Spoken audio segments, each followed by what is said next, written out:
안녕하세요. 오늘 제가 리뷰할 제품은 넘버즈인 1번 라인에서 나온 판토텐산 액티브 세럼 크림 파우더 3종입니다. 넘버즈인은 독특한 번호 시스템 덕분에 제품을 기억하고 선택하기가 편리한데요. 판토텐산 라인은 피지와 트러블 케어에 중점을 두고 나온 제품으로 세럼과 크림, 파우더에는 공통적으로 판토텐산 성분이 들어가 있고 제품별로 어떻게 다른지 사용 후기 그리고 요 작은 파우더에 대한 활용법까지 설명해 드리도록 하겠습니다. 판토텐산과 판테놀은 같은 비타민 B5 계열이지만 판토텐산이 순수 비타민 B5라면 판테놀은 판토텐산의 알코올 유도체로 피부에 흡수된 후 판토텐산으로 변환되는데요. 판테놀이 지질 친화성으로 피부 장벽을 더 쉽게 통과하여 흡수된 후 판토텐산으로 변환되기 때문에 흡수율이 더 좋습니다. 또한 판테놀은 안정성과 지속성 그리고 흡수성에 대한 장점이 입증된 성분이라고 할 수 있는데요. 오늘 리뷰할 제품들에는 디판테놀과 판토텐산 이 두 가지 성분이 결합돼서 시너지 효과를 나타내고 있다고 보시면 될 것 같아요. 넘버즈인 공식 홈페이지 들어가면 주요 성분과 함량이 자세히 나와 있으니까 참고해 주시고요. 저는 세럼의 성분표를 위주로 보면서 크림과 파우더에 대해서도 설명을 해드릴게요. 판토텐산 액티버 세럼의 성분표를 살펴보면 정제수당은 가벼운 보습 성분들이 빠르게 흡수돼서 유분감 없이 속당김 해결에 도움을 주고 나이아신아마이드가 4% 함유되어 트러블 흔적으로 남은 붉거나 어두운 자국 케어에 도움을 줍니다. 그리고 판테놀 1%를 포함하여 알란토인과 베타글루칸이 피부 진정과 장벽 케어에 도움을 주고 도트놈의 지팡이 뿌리 추출물은 피부 진정과 항염작용, 트러블 완화에 도움을 줍니다.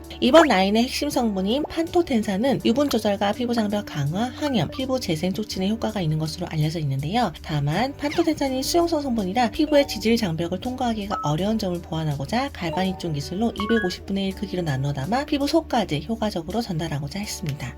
세럼에 판토텐산 성분이 0.1%, 크림에는 1000ppb라고 적혀 있어서 퍼센트로 환산하면 0.0001%, 그리고 파우더가 4%로 판토텐산 함량만 놓고 본다면 파우더가 가장 함량이 높아요. 세럼은 가볍게 수분을 채워주면서 과잉 피지와 유분 조절을 돕고 흔적 케어에 도움을 주고, 크림은 판토텐산 함량의 세 가지 제품 중에서 가장 낮지만 병포 추출물과 판테놀이 각각 1% 함유되어 피부 재생과 진정을 돕고, 지방산이 풍부한 아르간커넨 오일과 항산화 작용을 돕는 참깨 오일이 함유되어서 외부 자극으로부터 피부를 보호하고 수분 손실을 막아줍니다. 그럼 이번에는 파우더 성분표를 살펴볼게요. 유분 조절 및 매트한 피니쉬를 위해 사용되는 다이스타치 포스페이트가 메인으로 자리를 잡고 있고, 피지를 흡착하여 피지 분비를 조절해주는 실리카 성분, 살균 및 항염 효과가 있는 징크 옥사이드, 나이아신아마이드가 4% 들어가서 흔적 케어와 피지 조절, 항염, 장벽 강화에 도움을 줍니다. 그리고 판테토닉 애시드가 4% 들어가 있고, 알란토인과 흰 버드나무 껍질 추출물이 트러블 완화에 도움을 주며 전반적인 성분 구성으로 보면 트러블 드레싱을 위해 나온 파우더 제품이라고 보시면 좋을 것 같아요.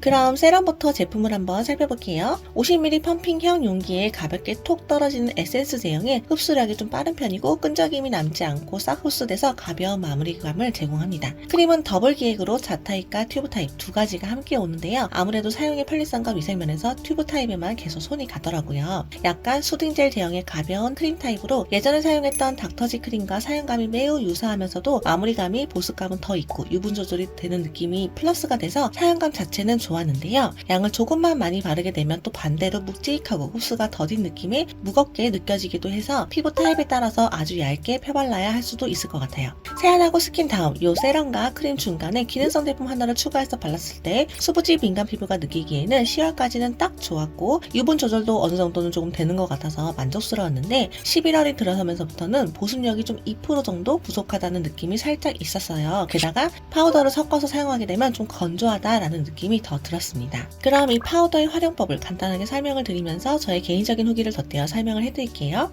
홈페이지에는 총 6가지 활용법이 안내가 되어 있는데요. 첫 번째와 네 번째에 나와 있는 세럼과 크림 혹은 선크림을 섞어서 사용하는 방법은 저의 경우에는 조금 건조한 느낌이 있었고요. 두 번째 토너에 파우더 0.4 섞어서 기름종이 미스트로 사용하는 방법은 저는 피부가 매트해 보이는 표현은 별로 좋아하지 않아서 사용해보지 않았지만 이렇게 사용해보신 분들이 계시다면 후기 공유 부탁드릴게요. 그리고 세 번째 응급처치 팩인데요. 저는 이 파우더를 면봉으로 콕 찍어서 트러블에 톡톡 올려주고 여드름 짜고 붙여주는 스파 패치를 붙여줬었는데 트러블이 들어갔다라는 느낌은 아주 미세해서 크게 효과는 보진 못했던 것 같아요. 그리고 스페셜 꿀팁 1번과 2번 이 두 가지는 모두 특별한 피지 관리를 하고 싶다 싶은 날에 모델링 팩에 섞어서 피지 흡착 혹은 효소 파우더에 1대1로 섞어서 사용했을 때 각질을 녹이고 피지 조절에 도움을 줘서 좋았지만 이 파우더 자체가 양이 적은데 이렇게 사용하게 되면 금방 소진이 돼서 가끔 쓸 템으로 파우더로 쓰고 있습니다. 파우더는 유분 폭발 피부가 아니라면 스킨케어에 섞어서 바를 때 자칫 건조하거나 양에 따라서 밀린다라는 느낌이 들 수도 있기 때문에 주의가 필요하고요. 한 가지 조금 걱정되는 부분이 있다면 파우더에 들어간 카바카바 뿌리 추출물인데요. 카바카바는 피부 염증을 줄이고 진정 효과가 뛰어나 예민한 피부나 염증성 질환에 효과적이지만